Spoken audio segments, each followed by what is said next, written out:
आज मदनिया ते ही धाड़ो आ, ही गैस ते धाड़ो आ, ही कोयले ते धाड़ो आ, ही तेल ते धाड़ो आ। सिंध में जेके बि मदनिया जेके बि आहिनि उन्हनि ते ही धाड़ो आ।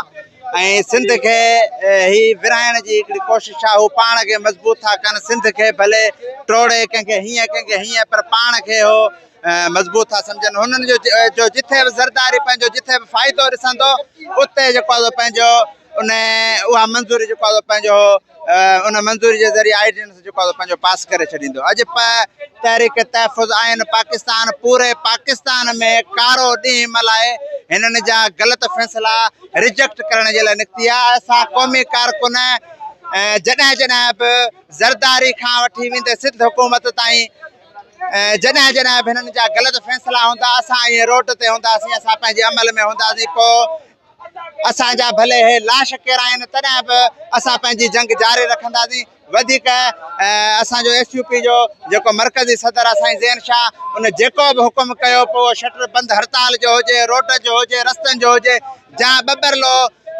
स्टाफ जो हुजे, जेको बि असांजे मरकज़ी सदर साहिब ज़ैन शाह हुकुम जारी कयो असां हुनखे लबाइक करे निकिरी पवंदासीं। इनशाअल्लाह हिननि जा ग़लति फ़ैसिला जेसीं ताईं हिननि खां वापसि न वठाईंदासीं तेसीं ताईं घर ॾे सुख जो साह न खणंदासीं। महिरबानी दोस्तो।